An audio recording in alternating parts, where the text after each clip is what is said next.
जिनके तेज के सामने राक्षस राज रावण भी निस्तेज सा प्रतीत होता था, जिनके सामने युद्ध में टिकने वाला कोई रणधीर आज तक किसी युग में नहीं हुआ है।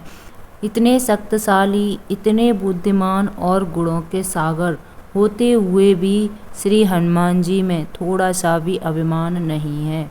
वह सिर्फ प्रभु श्री राम की आज्ञा का पालन करना ही अपना कर्तव्य समझते हैं। तो जय श्री राम, जय हनुमान। कैसे हैं आप सब? आई होप कि आप सब बहुत अच्छे होंगे एंड खुश होंगे। अगर आप वीडियो में पहली बार आए हैं तो चैनल को लाइक, शेयर, सब्सक्राइब जरूर कर लीजिएगा। अगर आने वाली वीडियो का नोटिफिकेशन पाना चाहते हैं तो बेल आइकन को प्रेस जरूर कर लीजिएगा।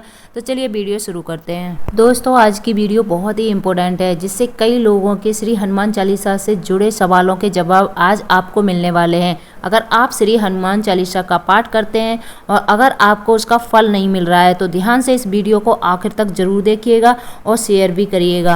दोस्तों, जैसे कि हम सभी जानते हैं कि श्री हनुमान जी इस कलयुग के सबसे जागृत देव हैं और आज भी वे इस पृथ्वी पर शरीर अपने भक्तों के कल्याण के लिए विचरण करते रहते हैं, क्योंकि उन्हें अजर अमर रहने का वरदान मिला है। हमारे देश में सबसे ज्यादा मंदिर श्री हनुमान जी के ही हैं। यहाँ तक कि प्रभु श्री राम जी के मंदिरों से ज्यादा श्री हनुमान जी के मंदिर हैं। ऐसा कोई गांव या शहर नहीं है जहां हमारे बजरंगबली का मंदिर ना हो। श्री हनुमान जी के भक्तों की संख्या भी दिन ब दिन बढ़ती ही जा रही है। श्री हनुमान जी को प्रसन्न करने के लिए सबसे ज्यादा प्रचलित और किया जाने वाला पाठ है श्री हनुमान चालीसा। श्री हनुमान चालीसा एक ऐसी कृति है जो श्री हनुमान जी के माध्यम से व्यक्ति को उसके अंदर विद्यमान गुणों का बोध कराती है। इसके पाठ और मनन करने से बल बुद्धि जागृत होती है। श्री हनुमान चालीसा का पाठ करने से व्यक्ति खुद अपनी शक्ति, भक्ति और कर्तव्यों का आकलन कर सकता है। लेकिन कई भक्तों को उनकी निरंतर आराधना के बाद भी लाभ नहीं होता। वे नित्य श्री हनुमान चालीसा का पाठ तो करते हैं पर उन्हें प्रभु की कृपा प्राप्त नहीं होती है। ऐसा क्यों होता है? ऐसी कौन सी गलती हो रही है आपसे जिससे आपकी श्री हनुमान चालीसा का फल नहीं मिल रहा? दोस्तों, आज मैं 5 सबसे बड़े कारण के बारे में बात करूंगी जिसकी वजह से आपको श्री हनुमान चालीसा पढ़ने का लाभ नहीं होता है, या कहें तो प्रभु की कृपा आप पर नहीं होती है। तो ध्यान से हर एक पॉइंट जरूर देखिएगा ताकि आप एक भी पॉइंट मिस ना करें। पहला पॉइंट है प्रभु से एक चित ना होना। दोस्तों, कई लोगों की एक आदत होती है कि पूजा या ईश्वर का ध्यान करते समय वे दूसरे विचारों में खोए रहते हैं।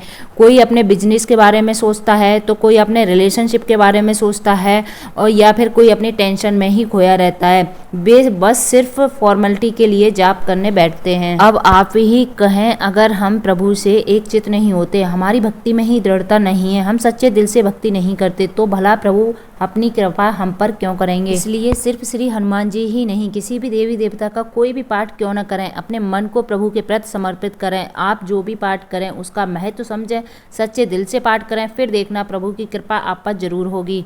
दूसरा कारण है स्वार्थ की भक्ति। दोस्तों, हर इंसान दुख के समय में प्रभु की शरण में जाता है। इसका मतलब ये नहीं है कि उसकी भक्ति में स्वार्थ छिपा है।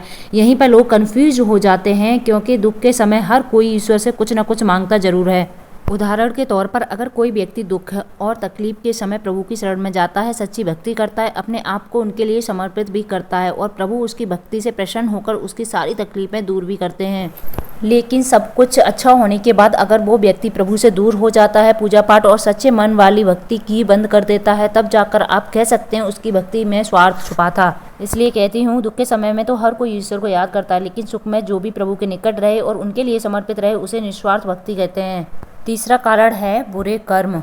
दोस्तों, सच्ची भक्ति के साथ साथ अच्छे कर्म भी करें, क्योंकि कई लोग ईश्वर भक्ति करते हैं लेकिन उनके बुरे कर्मों के कारण उन्हें उनकी भक्ति का फल नहीं मिल पाता। आप ही सोचिए, एक तरफ आप मंदिर में बैठकर या घर पर पूजा पाठ कर रहे हैं और दूसरी तरफ आप जानबूझकर कोई पाप कर रहे हो, जैसे कि किसी निर्दोष को तकलीफ पहुंचाना, किसी का धन हड़प लेना, किसी को बुरे कर्म के लिए प्रेरित करना, किसी स्त्री पर बुरी नजर रखना, व्यसन करना आदि। फिर आप कैसे उम्मीद कर सकते हैं कि ईश्वर आपकी प्रार्थना सुनेंगे? एक बात जरूर याद रखना, ईश्वर न तो दंड देते हैं न ही माफ करते हैं। कर्म का फल हमारे सुख दुख का कारण बनता है।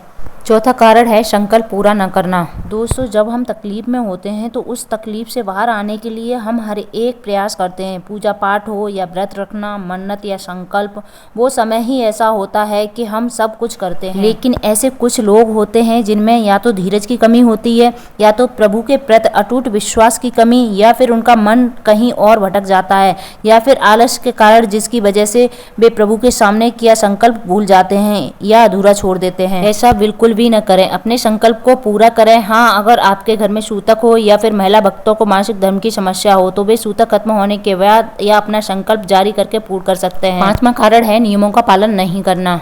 दोस्तों, कई लोगों की सबसे बड़ी प्रॉब्लम है कि वे कभी भी हमारे शास्त्र में बताए गए प्रभु भक्ति से जुड़े नियमों का पालन नहीं करते हैं। वे सब अपने ही कंफर्ट जोन में रहकर सब कुछ करना चाहते हैं, और जब प्रभु की कृपा प्राप्त नहीं होती तो वे ही सबसे पहले इंसान होते हैं जो भगवान को कोसते हैं, खुद नेगेटिव होते हैं और दूसरों को भी नेगेटिव करते हैं। आप ही बताइए, कौन समझाए ऐसे लोगों को कि असली कंफर्ट जोन तो प्रभु भक्ति है, बाकी सब तो माया है। वे प्रभु भक्ति के सामान्य नियमों का तक पालन नहीं करते, जैसे कि स्वच्छ कपड़े पहनकर पूजा करना, घर में साफ सफाई रखना ताकि घर में प्रभु का वास हो, मांस मदिरा का सेवन करके पूजा पाठ न करना, व्रत और संकल्प के समय ब्रह्मचर्य का पालन करना, बिना नहाए धोए पूजा पाठ न करना आदि।